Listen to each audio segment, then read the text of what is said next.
Баршаңызға қайырлы күн, каналыма қош келдіңіздер. Бүгін менімен бірге ерекше тағам түрік нанын жасап көріңіздер. Ешқандай артық затты қажет етпейді. Пешсіз, майсыз пісетін түрік нанын бірге жасайық. Жасау үшін бізге қажетті заттар: тұз, ашытқы, қант, ұн, жылы су және сүт қажет болады. Ең алдымен ыдысқа 150 грамм сүт және 150 грамм жылы суымызды құйып аламыз.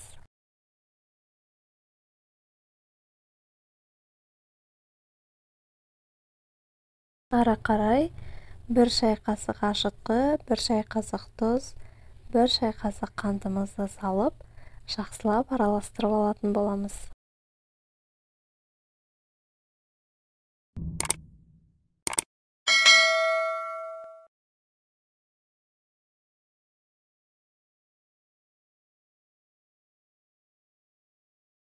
Араластырып болғаннан кейін дайын тұрған електен өткізілген ұнды саламыз. Қанша ұн сорады, сонша ұн салатын боламыз.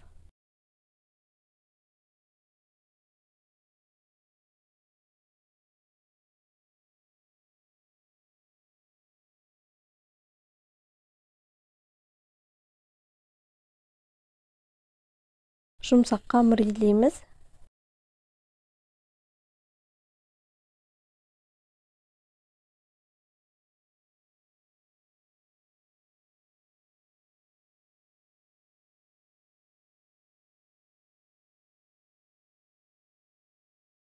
Қамырым дайын болып қалды.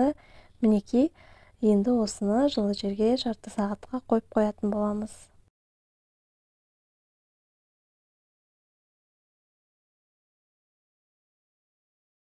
Қамыр дайын болды. Енді қамырды бірнеше бөліктерге бөлеміз.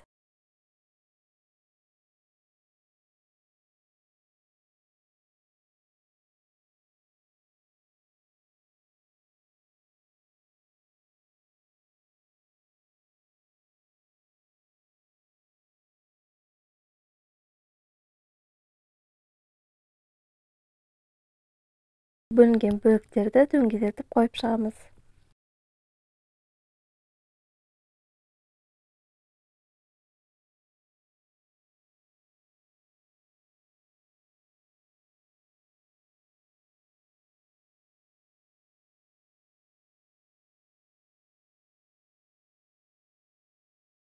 Енді қамырларды жайғанша қалған қамырлардың бетін жауып қоямыз.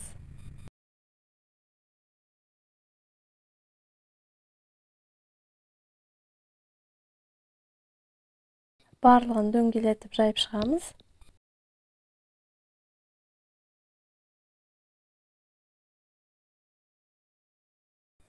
Жаңағы қамырымыздан 6 дөңгелек қамыр шықты.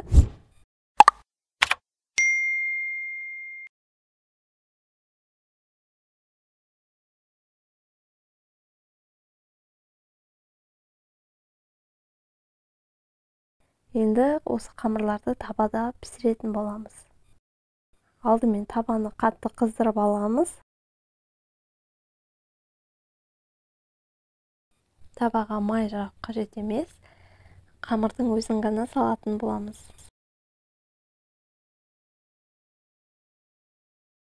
Салғаннан кейін біраз уақыттан кейін келесі бетіне ауыстырамыз.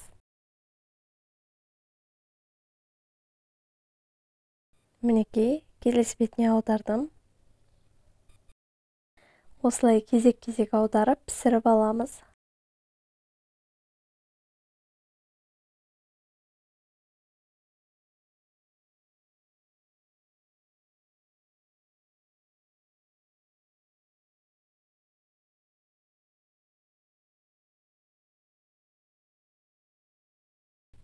Нанымыз шарқ ұсап үрленуі керек.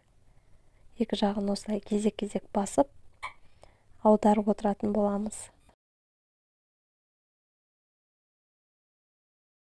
Осылай шарқ ұсап үрленуінің себебі астының да үстінің де піскенінің белгісі.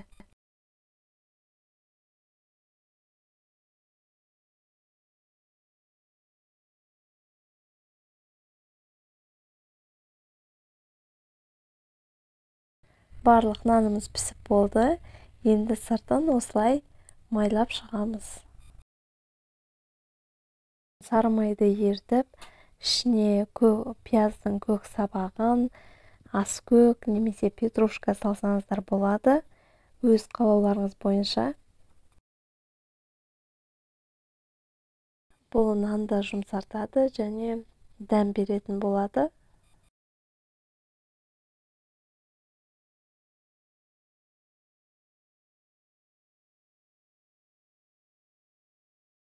Мінекей барлығына жағып болдым. Нанның ортасы қуыс болып шығады. Ортасына кез келген фарштан жасалған тағам немесе салат салып жеп көрсеңіздер, өте дәмді болып шығады. Мен арнайы осы нанның ішіне корей салатын жасап салдым. Құр өзін жегеннен қарағанда ішіне салат салып жеген дәмдірек болып шықты. Сіздерге де ұнайды деген ойдамын. Менімен болғандарыңызға көп рахмет. Егер видеоларым ұнаған болса, пікір қалдырып тіркелуді ұмытпаңыздар. Сіздермен бірге болған Алуа, астарыңыз дәмді болсын.